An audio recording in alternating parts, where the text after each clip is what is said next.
Video.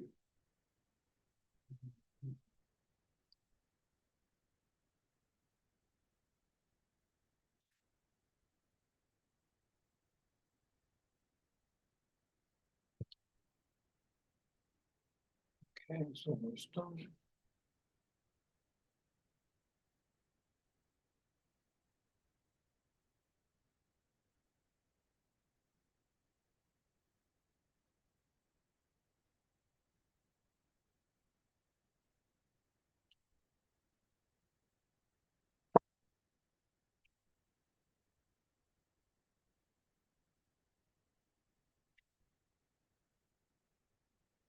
All right, I think it's 4 o'clock. Well, it's 3:59. Okay, can you see my screen, mini quiz 8? Thumbs up, someone? Thanks a lot. Okay, Zoom today because I have a bit of a stomach bug. Don't know where that comes from. Anyway, I'm feeling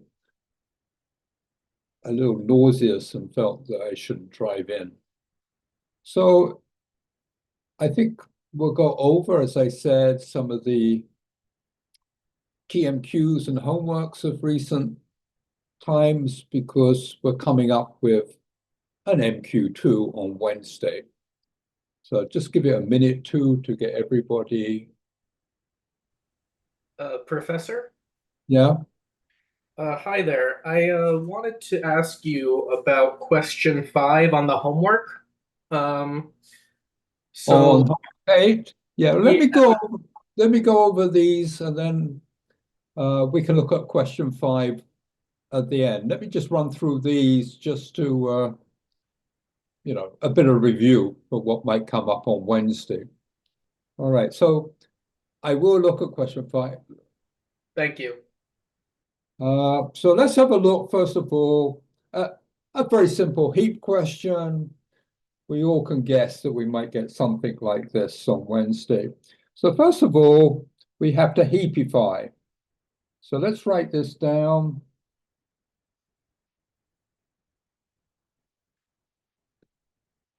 So we got a 5, a 13, 11, 7, 4, 3, 1. And then we've got 6, 4, 2.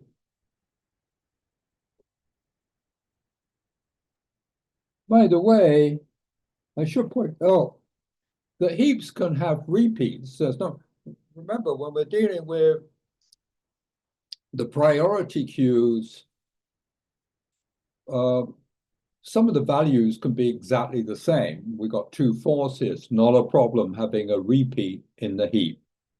All right, next thing is we have to heapify. How will we heapify? We start with this row and see that the parent, we're doing max heaps, by the way, max heap. And the parent has to be bigger than the children. Well, they are in this case. 3 and 1 have no children. 4 has child 2. 7 has children 6 and 4. No problem. Come up the next line. Again, it's okay. 11 and 13 are bigger than the children. Let's move up to the next line. And there we see 5 is not bigger than the children and has to be moved down. The biggest child is 13. So we'll swap. But 5 is still smaller than 7. So we're going to have to swap. And then 5 is smaller than 6. So 5 drifts all the way down to the bottom. So this is going to give us the following heap. 13 will come up to the top. 7 and 11. Then we get 6 and 4 and 3 and 1. And finally, we have 5 at the bottom. We kind of circled round. We have the 4 and we have the 2. So the 5, switch with the 13, switch with the 7, switch with the 6, and ended at the bottom of the heap. All right, so this gives us, well, let's write it down, 13, 7, 11, 6, 4, 3, 1, and then 5, 4, 2. So you see, it's a fairly easy question. Now we're ready to go in. We do one complete cycle. So what we do is we're going to switch the 2, do it in red, the 2 and the 13 are going to be switched. Then we have to, so here it is, 2 comes up the top. Oops, get the right color. Black. 2 is moved to the top, still got 7 and 11, 6 and 4, 3 and 1, 5 and 4. The 13 is gone. It's no longer in the heap. So we got this picture.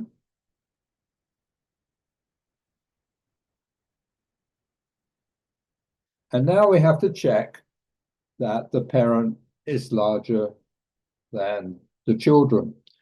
We can look at the top 2, and we see it's smaller than 7, 11. The biggest child is 11. So in this case, we're going to swap it around with the 11. Puts the 2 here, but the 2 is still bigger than the 3. So we see we're going to switch like that. So we're going to end up with 11 at the top, 7 and 3 here. And then we're going to get 6, 4, 2, 1, and then 5, 4. Okay, and you see 13 is already allocated at the end. And so this is going to give me 11 and 7 and 3 and 6, 4, 2, 1, 5, 4. And that's it. That's the whole problem. Possibly a simple heap problem is likely to show up on Wednesday. Not much different from this one. Okay, these numbers. I have a question. Yeah. On Canvas, it says that the topics covered for MQ2 are homework 1 through 4. I think this was after 1 through 4, so could you clarify what topics are being covered? No, I said they're consecutive, so it's more like homework 5, maybe a bit of overlap. I'll send an email out, but solutions are going to be there. So if there's no solution, it won't be on there, but it's not 1 through 4. It's subsequently what we did from mini quiz 1, from quiz 1. So it's more likely homeworks 4, 5, 6, 7, and the corresponding TMQs. Okay, sounds good. Thank you. Yeah. No, the final will be everything.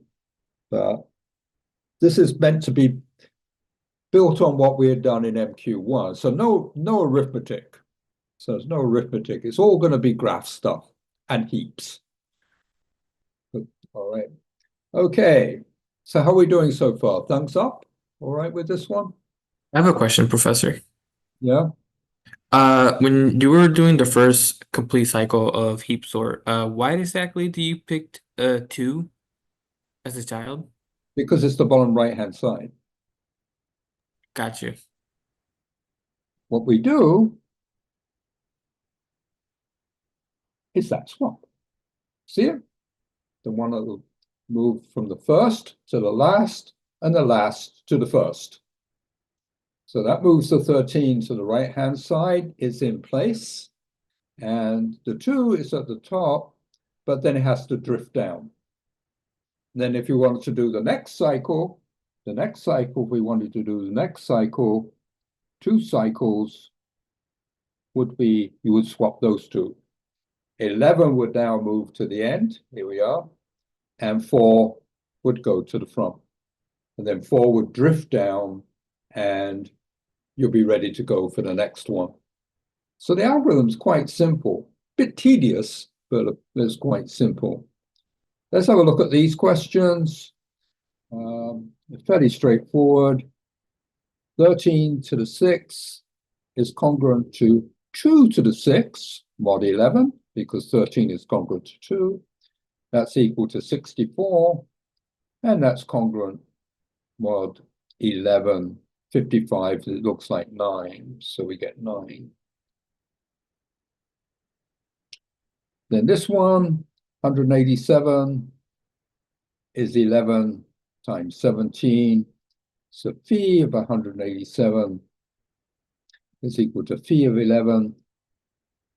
Phi of 17 equals 10 times 16. So that's 160. And the next one, do the Question, whole. sorry, question. For what you just did, for compute phi of 187, for that Yeah. first step, are you just saying 11 times 17 is 187, and that's where you got that from? That's it? Yeah, we're Okay. using, yeah, we're doing phi of PQ. So phi of PQ is phi of P times phi of Q. Yeah. This is one of the key steps in the RSA encryption. If I have time at the end of the semester, I'll show you where it comes in. But this semester, we're focusing more on the graphs and less on the number theory. All right, this one's quite simple. I'll leave it to you to actually do the math. But this is 1, this is not 3, this is 9, this is 27, 81, and 243. So we get 243 plus 162 plus 27 plus 18 plus 3 plus 2. There we go. And that's equal to, and I'll leave it to you. I think it's 455, just if I remember rightly, it's 5 times. 455 is correct. Yeah, 455. Here we are. It's fairly simple. So that's that quiz. Let's move on to another one I want to show you. 9. Okay, so this has got some good stuff in it. I think everybody was able to do the reverse graph. There it is. I'll check it off. Goes in descending post order, and the reverse graph, we just can draw it in blue. I've also put over here, not that it's necessary in this problem, but I'm telling you where the reverse graph comes on the computer.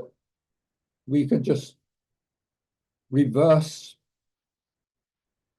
A and B. So we got A goes to B, okay, in the reverse graph.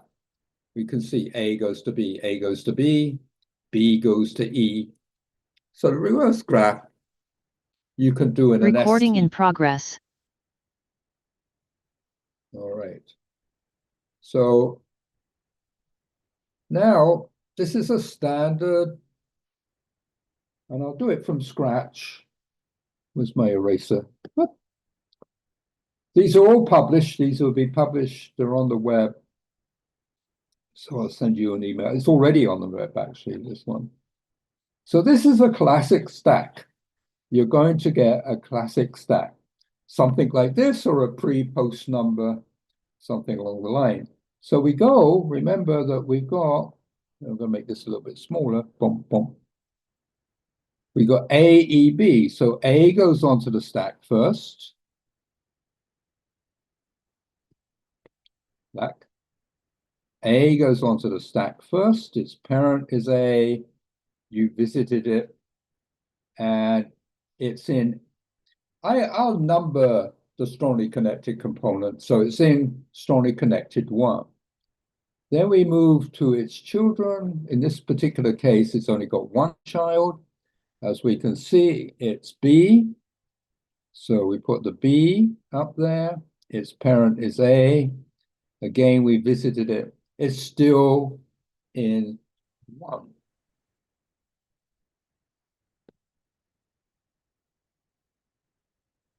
Then we move to the child of B. we see is E. So E goes on. It's a child of B. It's visited. It's still in the same component. The child of E, E has no child. So here, I'll do it thick. We reach the end. So we got E, we delete.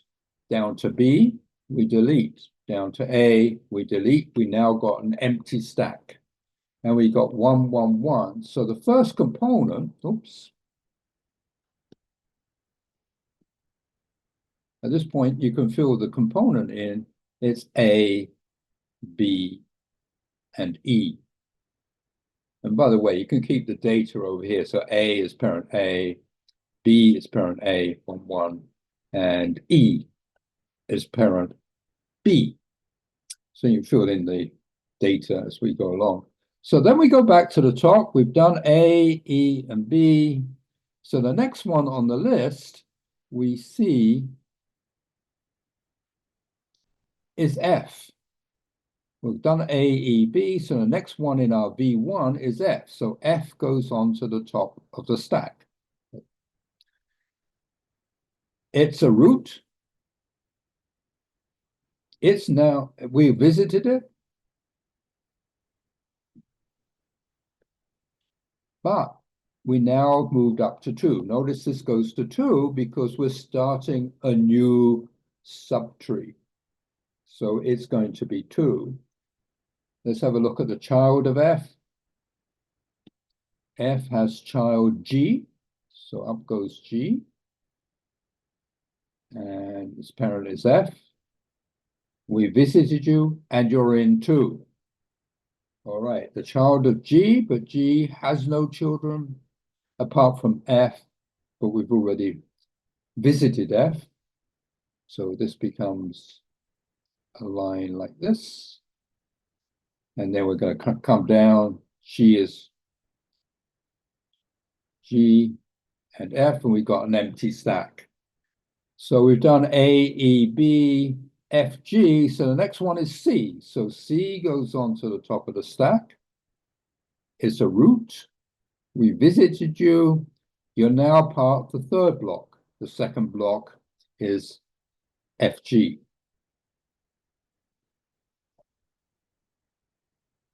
The child of C is D. So D goes on there.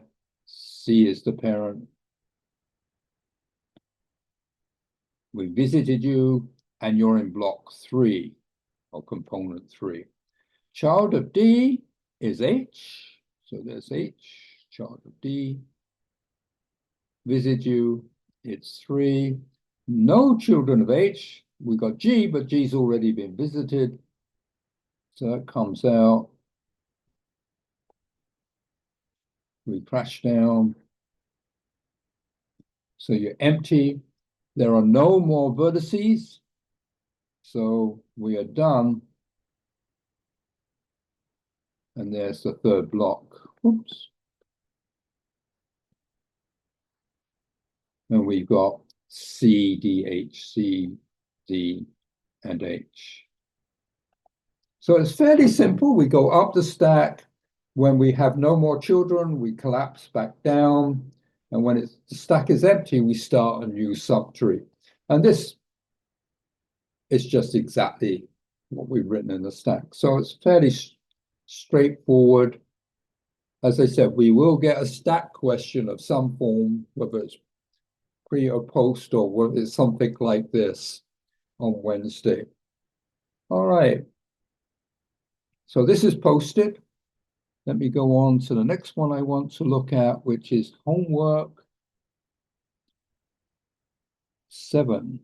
I think I might have to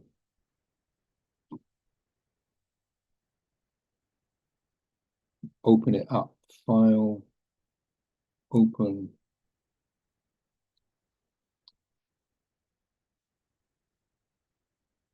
Homework 7. Solutions. All right. So this has got a lot of good stuff in it. Most of it is fairly straightforward. Here's the graph. We put them into an edge list using a hash table. This was wrong, by the way. I don't know why that was in there, but that's not in there. So if we go back up to the table,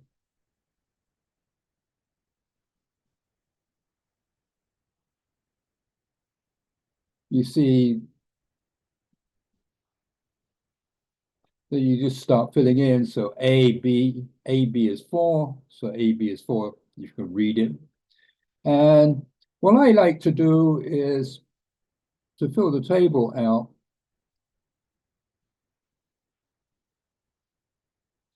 I go AB,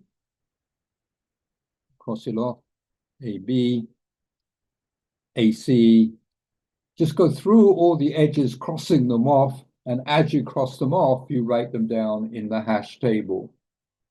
So it goes into the hash table there, and then we can sort it. In this particular case, if you've done it systematically, you get exactly the same looking table. And then you just choose the edges from left to right, as long as you don't get a circuit. So there's AC, DF, then we get AB, BE, CE. If we look at CE, that would be here, but you see that's going to give you a circuit. Okay, visually we can see it's a circuit. We have to use the Union-Merank technique to check that it's a circuit.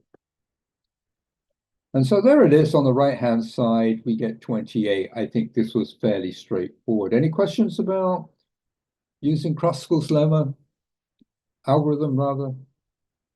And then I said, do the max heap.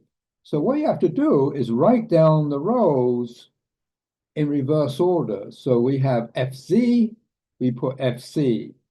We have, the next one is GZ for 6.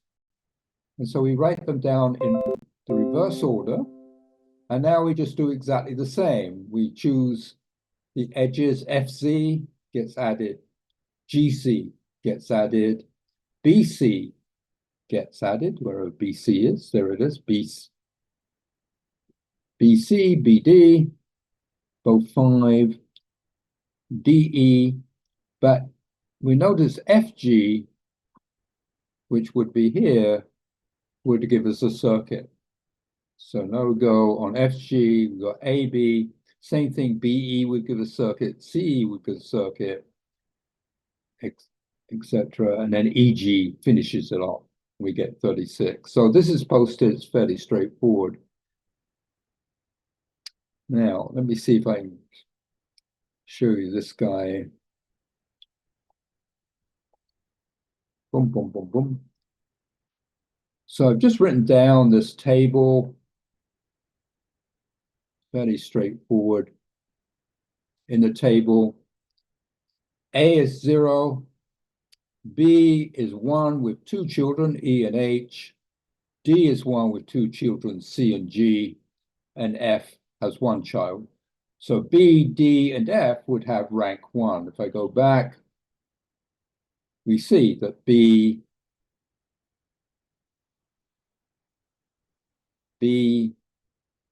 D, and F all have rank 1, and they all have children. You can see B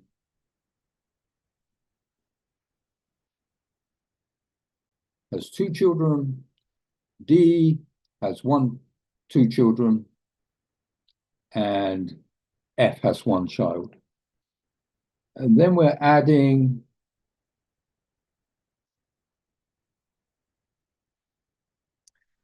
so there's the picture. Everybody okay with the picture? It's literally writing down what the arrays are giving us.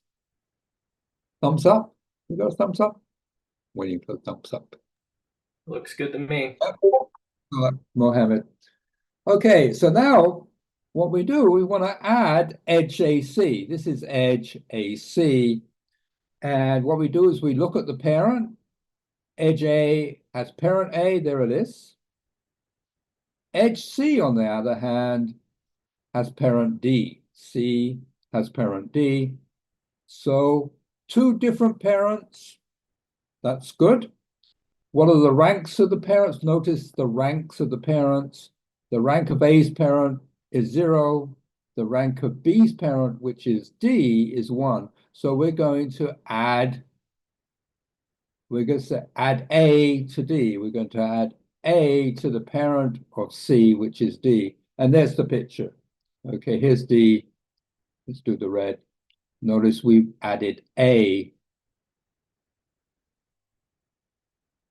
Got added to D. All right. Let's look at the next one. We want to look at FG. So the parent of F is F over there. The parent of G is D. Parent of G is D. So again, we're going to fuse the two together. The rank of D is 1.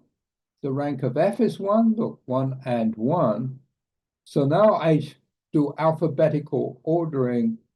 F is going to be joint to D. So F, we're going to add F to D, and we're going to promote D. So D becomes 2. So D becomes 2. We add F to the root D, and then we got I down here. Notice you see, this is F and G, but we add F to the root of G, which is D. It's always done, the joining is always done at the root level. All right, that's that one, and there's the picture. Just writing it down. Now, what's this all about? Let's see if I can make it small enough. Well, I'm asking, teeny bit bigger. If we look at the subtrees of each of the nodes, I claim they contain more than 2 to the rank nodes. So for example, we look at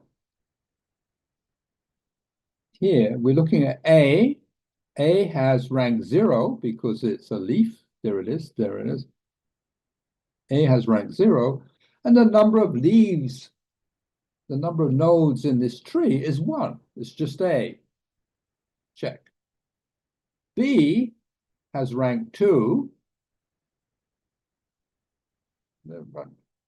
Rank 1. B has rank 1. 2 to the 1 is 2. The number of nodes in the tree is 1, 2, 3. There we are. Hey, The number of nodes in that Professor? tree is 3. So we keep doing this. Let's go to D. D has rank 2. 2 to the rank is 4. And if we look at D, D has 6 nodes. There we are, 6. So in every case, the number of nodes is larger than 2 to the rank. Professor, I have a quick question. Yeah. For the union by ranks, if you scroll all the way up, you had like 4 unions. So I thought like we were supposed to do all 4, not just the 2. If you had 4 for the rank, you mean? No, like if you scroll up on your screen, you all the way up, like all the way up to the first page. You see how you had union AC, union FG, AF, and AB? I thought we were supposed to do all 4. Consecutively, sequence. Right, but you didn't, but on your page, you didn't do the last 2. No, I didn't do the last 2, you're saying. Yeah, you only did the Oh. first 2. I did the first 2, but not the last 2. That's a good question. What's the last? Let me see. So we got union AF. All right. So let's do it quick. Union AF. This is not going to work because A and F We look at the parents. That's pi. A has parent D. F. Where is that? Has parent D. There we are. D. A has parent D. F has parent D. Get rid of this so stop it confused. A has parent D. F has parent D. So that's going to give us a circuit. We can't do anything. So that's a circuit. So no. From step 61048422226.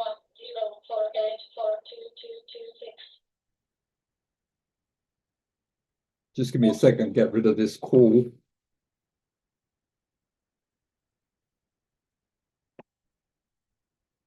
There you go. It's a spam call. All right, so everybody see that this is a circuit. They're both the roots are the same, D and D. Let me make that clearer. D and D, so that's a circuit. So the last one is union. Up we go. AH. A and H. So AH pi is D and H has parent B. The ranks, D is 1, 2. D is 2. Notice D is now 2. And H, B is 1. So we're going to make pi of B equal to D. In other words, we're going to join, if I do in red, we're going to do this. We're going to join them like that. So let's draw it. Okay. And so what we get is D is not promoted. So just going to get D2 as before. Then over here, I'm going to get B1. And down here we get E0 and H0. As I said, we're joining B to D. Then down here we got all the children of A, D, A0, C0,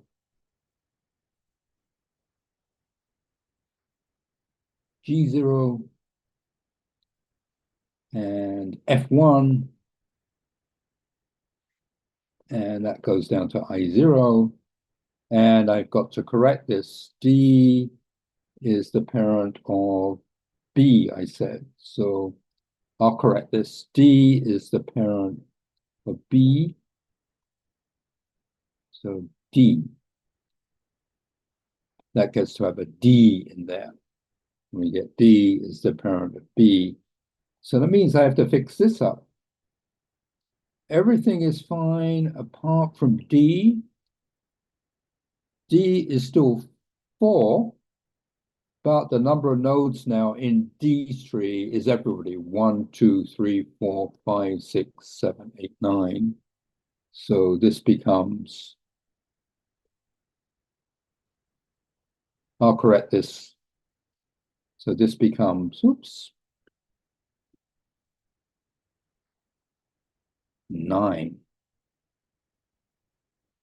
All right. Yeah, I'll put those corrections up there. Professor, I have another thing. You I think for also the Done? your maximum tree, instead of EG, that edge should be EF.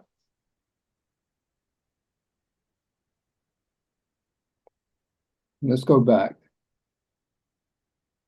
So we got this tree. And not for this question, like it's the previous question. When you do the maximum cost, yeah, this one. For number B. question 1, part B, it should be like EF instead of EG. Oh, DF. EF, yeah, because if you see EF is like before Yeah, I see EG. it. I see it circled.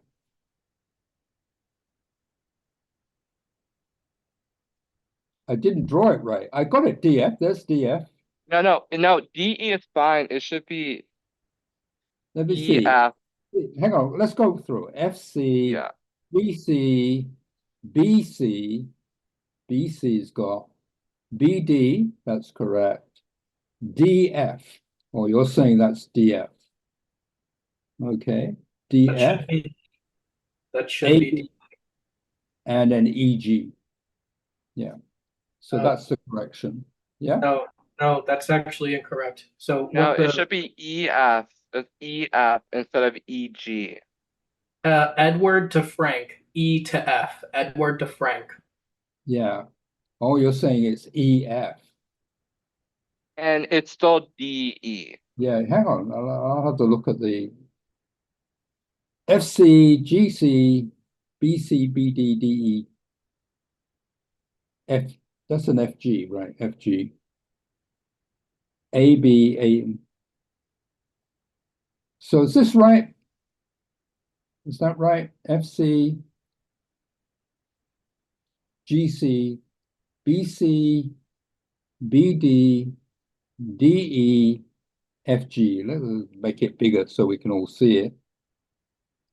Okay, then we got AB, BE, CE, EF, and EG. And lastly, we have AC and F. All right, let's go through this again. I'll just do it from scratch.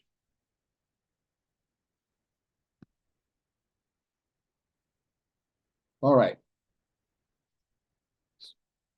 So everybody's okay with this guy? Yes? Thumbs up? Yeah. Yeah, this is fine. Then we go through this as before, left to right. Let's do green again. So FC, good. GC, good. BC, good. BD, good. DF, that's I went wrong. Yeah, DF, FG, FG gives you Professor, that's DE, not DF. That's a E. that's an E. Yeah. Let me go back up. Maybe D. What are we on third row? DE. Yeah. I got DE. you. DE. All right, so off we go. Erase this. DE, which is what I had originally. DE, that's doing green, was all right. So DE, so FG is no go. AB is okay.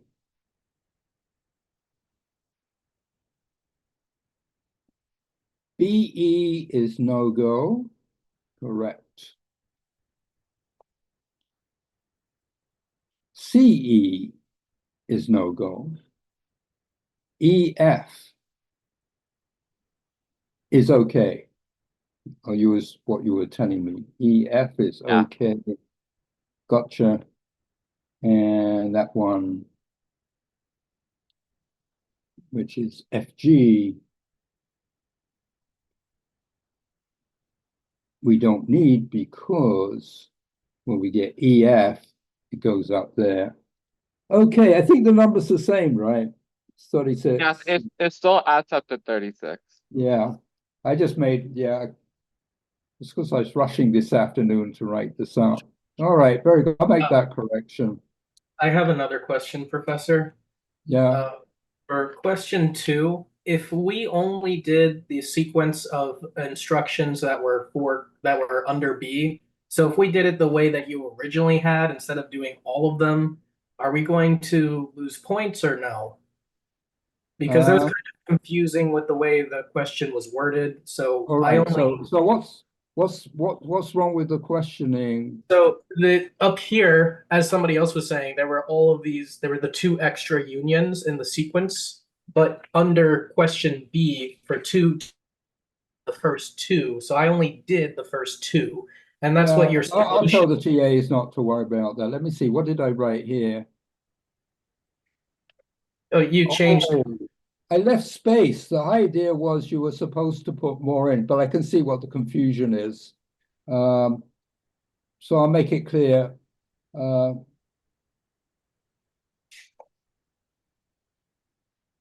Once the entire, so I should say the entire sequence has been executed. See, I didn't write anything down because I wanted to leave you space in between for the other two. I got you. It's okay. I think this would be good enough for the TAs to give you, you won't lose marks. But if I give you this quiz on the quiz, it should be all of them. Yeah, all of them. Okay, thank you. And then also one more question. Well, probably on the quiz, on the actual quiz, I wouldn't give you these two. I would say go ahead and do all four. This was trying to be helpful, and in being being helpful, Walter, I gave you the wrong impression. There was only two of them. Okay. Yeah, I'll fix up the wording for that to make it clear. This proof, this very famous proof that the number of nodes is bigger than 2 to the rank is actually quite easy. Let X be a node of rank K plus 1. We're doing induction. So let's X be a node of rank K plus 1. X is promoted when X and Y, both of rank K, are combined with the parent of Y becoming X. Exactly this picture. So you've got two rank K nodes, and then X gets promoted because Y, the parent of Y, becomes X. That happens when you're trying to join these two nodes. So you're joining these two, and you're making the parent of Y equal to X, because they're same rank, same rank. So you see, we take one and join it to the other. So you get that picture. Well, let's add up the nodes. Well, this is about the easy induction of the whole semester. The number of nodes is 2 to the k plus 2 to the k. 2 to the k for X and 2 to the k for Y. And we get 2 to the k plus 1. You're done. You're just adding this to this, and you get 2 to the k plus 1. So it's a really, really nice induction. What we've got left? Oh, this one is going ahead. Let me finish off then with this question. Let me erase. Professor, is it possible we can go over question 5 on the homework like you said we would? Oh, yeah, I did. This one's fairly straightforward. It's just a copy of the one I did before. Okay. So you want question 5. Let me get question 5 up. So the reason why I'm asking about question hang on. Let's get there first. Okay. Yep. C24, homework 8, PDF, and all these nice questions. I told you, it took me ages to draw this in LaTeX. I don't know why it was so hard. For graph K, complete the next 2 steps on Prim's algorithm. I'll say right up front, you're not going to get this question on mini quiz 2. So I'll write it here. Then I'm going to erase it out. Mini quiz 2, nope. Final, yeah, maybe, but not on the mini quiz 2. All right, rub it out. Thank you. So basically, when I was trying to solve this question using the data provided on the top sheet, Yeah. it seemed I don't think the data was correct because I there were agree. There were some vertexes that had a parent index that was impossible based off the STW list. Well, I copied it. I ran this on my computer, but you may be right. I mean, I'll have to look it up again. What have we got? So let's draw the actual heap. Yeah, we're doing the heap, so let's change the color. So we've got, first of all, the position. So here's the position. This says B has been cancelled out. Position 0 is cancelled out. Now we see F at the top. We see position 2 is S. Position 3 is C. Yep. Oopsie. Position 4 is A. Position 5 is D. And position 6 is T. So this is correct. This is what I've got. Now let's look at the values that we got. F should be the smallest value. Let's do it in red. F has value cost 4. I think the issue also is like the cost doesn't make sense for graph K. Yeah. Yeah, well, hang on. Let me write this down and then I'll go back to graph A. S has cost 4. Oh, cost 4. C has cost 5. A has cost 4. That's all right. D has cost 5. And T is infinity. So this is correct. I mean, just looking at the data, that's correct. Yes? A is infinity as well. Well, what about the STW list? Because Yeah, I mean, hang on then. Let me go back. You're telling me that the STW, when you the compare that to the STW has data, nothing to do. STW has nothing to do with the data. This tree, this heap, if S is a child of F, only in the heap, nothing to do with the graph. The graph is totally different. Let's see, let's go ahead and show you what happens. So we're going to delete F. So F, But the costs are not right. how does Like how F could S? F can't go to S because it's not listed in the STW chart. oh, is that what you're exactly saying? it, So what, graph F, graph K. Well, this is graph K, by the way. Yeah, and so for the And STW, these are two different graphs. yes, yeah, and the STW is for graph K, right? Yeah, hang on. Oh. So they're two different graphs. I should have drawn a line in just to emphasize the cap. So we're looking at graph K. We better be looking at graph K. Back down, all the way down.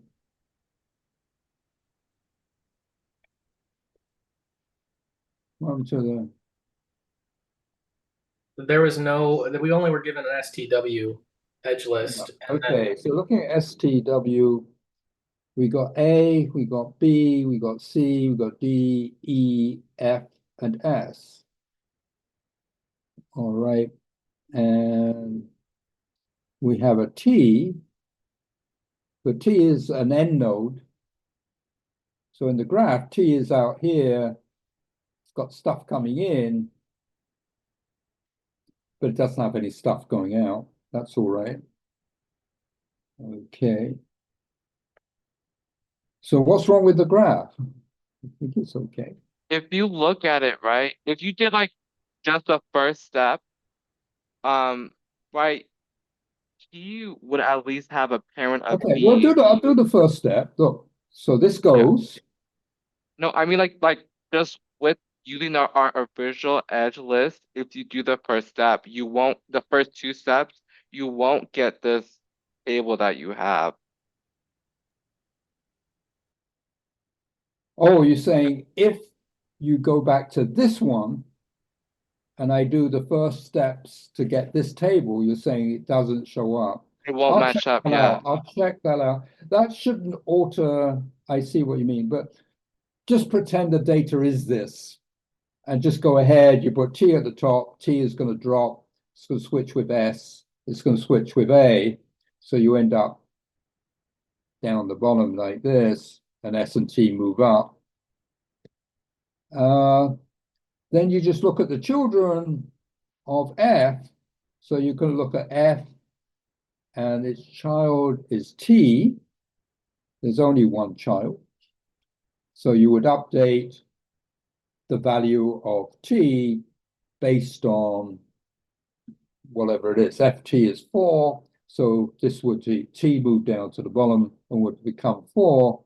And then you would do the cycle again. But you're telling me that this, from the point of view of starting with this graph. I just don't understand how we're supposed to use the table if this like the cost and stuff and is like not incorrect. How are we supposed to use that then to do No, the no, next two no. steps? I'm just saying, take the data as is. Okay, and the only things we have to worry about are the costs of the neighbors. So as you saw, F was at the top. So F's at the top, T is at the bottom. You swap them, T comes up here, and then descends down. Excuse me. Oh, Professor. Yeah. I think my issue is just the fact that like it's gonna be I don't understand like how we're supposed to do Prim's algorithm starting with like faulty data that doesn't match the graph and then adhere to the graph for the remainder of the algorithm. Well, the algorithm is a whole bunch of steps. It's like 8 steps. And I've just picked in the 3rd step. So And I we'll, understand the steps that are involved in the algorithm, and I know how to do it. I've done it earlier in the homework. What I don't understand is how we are supposed to use partially faulty data and also partially correct data for a graph. Like I don't know how like in situations where those data like points conflict, I don't know how I'm going to handle that case. there shouldn't be a conflict. I'll look at it tonight, but let me. The Well, I'm homework saying, is due tonight. The homework is due at 6, yeah, 5:59, I believe. I Yeah. see. That's what you're telling me. I missed that. Was it due tonight? All right, I'll give it an extension. But all I want is that you should do the same table after the first step, the same table after the second step. So after the first step, you have to update f of t, where ft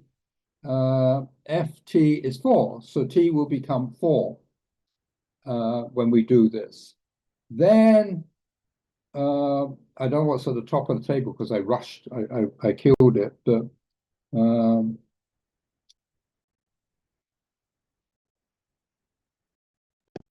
If I'll do the we table. did what you're suggesting, it would just make it. Yeah, make it so I'll just show you what's going on. Look, you got F, S, C, A, D, and T.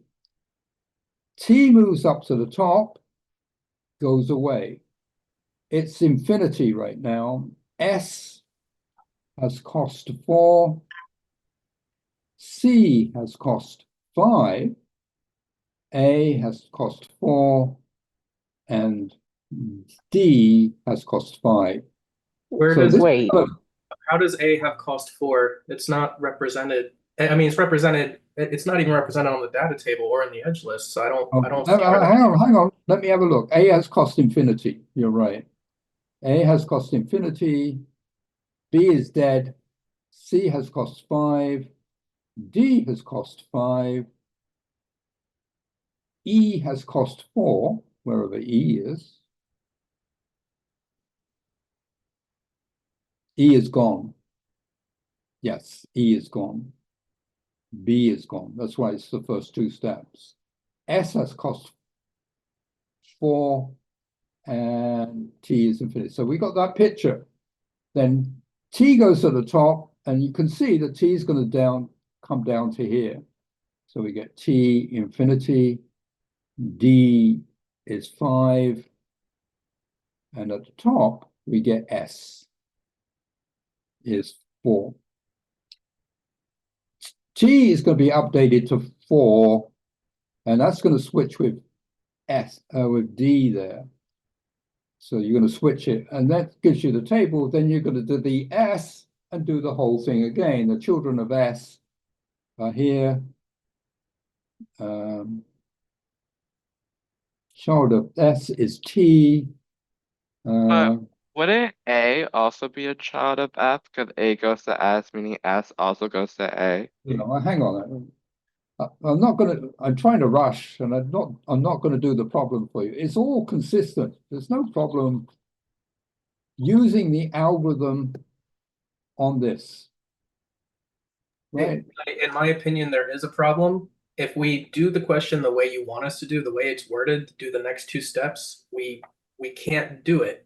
I don't know how we would be able to do it, because the only way, from what you're saying right now, it sounds like we have to use the faulty table with the correct edge list and mix those together. Well, hang on a second. Look, watch.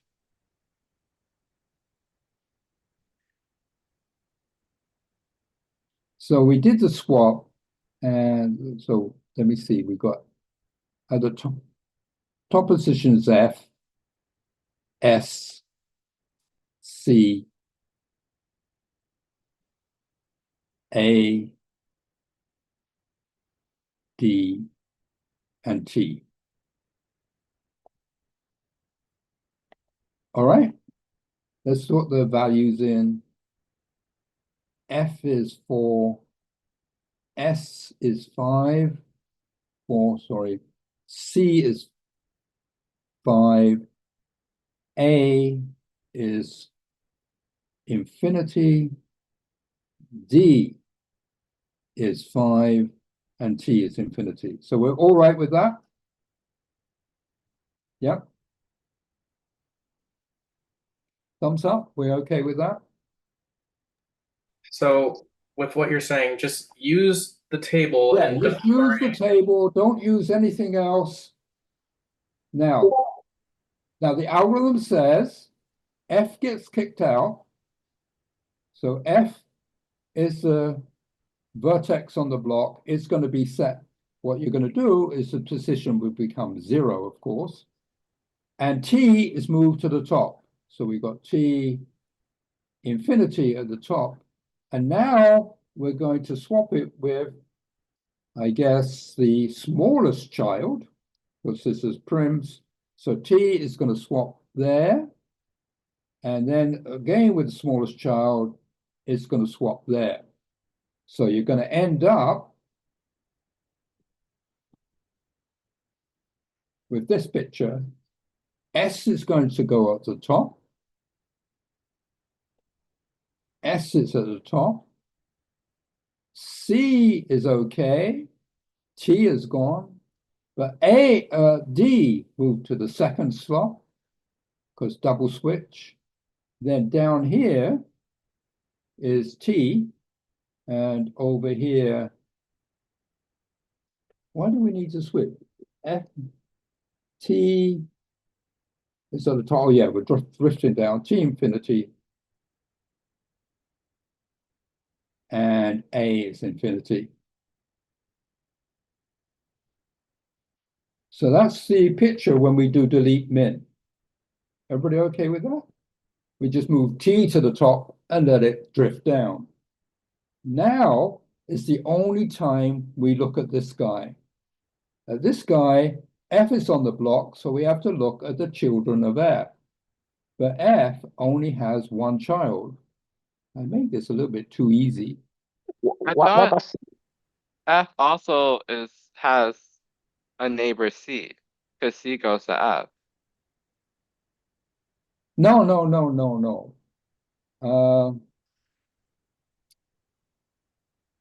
Are we the edge list is directed. Ah, you want Prim's algorithm, I got you. Okay, so C is still alive and well, yeah, okay. Yeah. So F goes to C goes to F, and that is 5, and F goes to T, and that is 4. All right. The current value of C is 5, so that's no change. Where are you getting the 5 from? Uh, The 5 for C? C is 5. Here we are. Yeah, and then that cost, where is that cost being generated from? That's from the previous 2 steps. But it would have to have B- come from the edge Yeah, list, right? B got deleted, and we've just deleted F. And also there's one other deleted one, this one, E. So So my question is, deleting those 2, we came up with the current table. So Okay. this is current table. Isn't C to F does it have the weight of 3? yeah, C to F according to the edge list has a weight of 3, and that's what I'm trying to get at. Where does that 5 come from? CF has a weight of 3. Where did that cost come from? The cost always has to come Yeah, from the weight. I get you. CF, this is Prim's algorithm.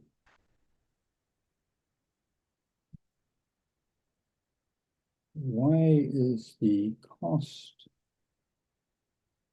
That's kind of what we're saying. Like the costs aren't adding up, so there's no way to like. It's weird work on faulty data. Yeah, hang on.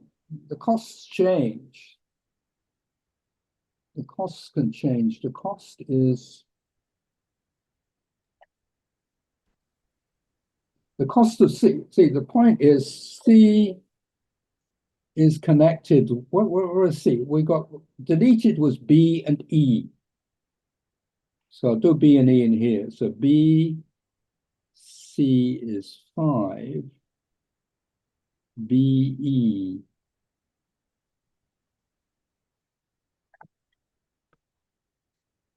There isn't a B, E, right? So Excuse me, yeah, hang Professor. on. B, C is No, 5. Professor, I think some of us have class. It's 5:01, and Yeah. I'll send. I'll just have to drop this from the homework. I see what you're saying. That should not be. That's saying it's 5, and yet BC is 5. But what we got C. Yeah, that's a problem there. So something's wrong with my data. You're correct. This should be 5. I think what I know is wrong is that should have been 5. So that's the error. Let me go back to my actual program and correct it. I'll extend the hang while you're all here. But also, like, even with the step before, like T should have a parent B as well. If we start off with vertex Yeah, I'll B. look at it again. I'll look at my computer for what I got. See, the trouble was I did the computer with 1, 2, 3s instead of ABCs, and I copied them over. So I could well believe that I did make a small mistake. But hang on a second. Let me fix up the homework deadline. I'll get that done.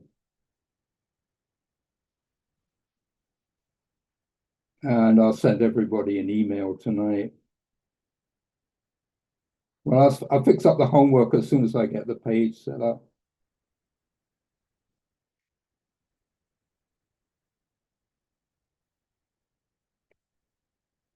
I think it should have been a 5. I'm gonna have to go back and see what my notes say. You're the first class I've ever asked this question, so that's the problem.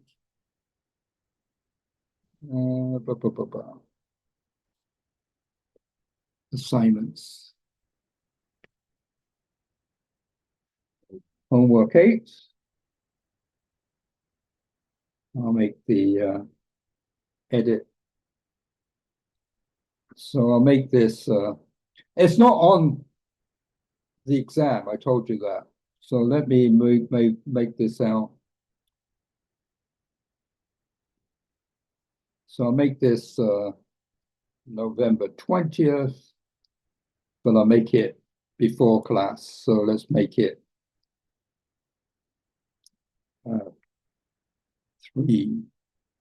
2:59. Yeah. So I've made it Wednesday at 1:59. And I'll look at that question again. And you may be right. Say, Professor Hughes, are we Yeah. still expected to complete homework 8 problem 5 then? can you repeat that? I said, are we still going to be expected to complete problem 5? You said earlier that you would drop it, but I think that a lot of us feel very, very unconfident with submitting the homework with an unclear Well, expectation. I said it, I'll try and find, yeah, I'll drop it. What can I say? Oh, yeah. What I do is edit.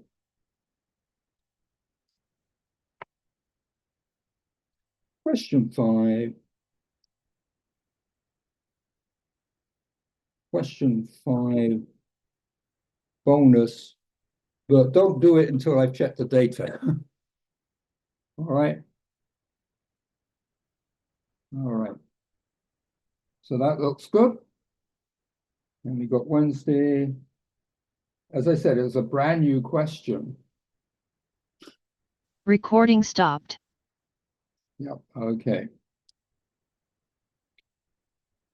We all okay? Edit. Yeah, thank you, Professor. Yeah, no, I said you're the first class I've ever asked this. It's the first class we've ever got this far. And I do like this question. I do like this question, i.e., if we get it right, it could be on the final, but it's a tricky question. The computer runs it perfectly. And I said the problem was I have to use 1, 2, 3 for the vertices on my computer. It doesn't like A, B, C's because they're strings. And then when I rewrote it back for the homework, I might have made an error when I was recording the values. So let me look at that. Leave that bonus. It's on there. I'll get to it tonight and let you know. Okay. But we've covered everything for MQ2. I'll send you an email. So I'll see everybody on Wednesday. Thank you, Professor. All right, very good. Thank you.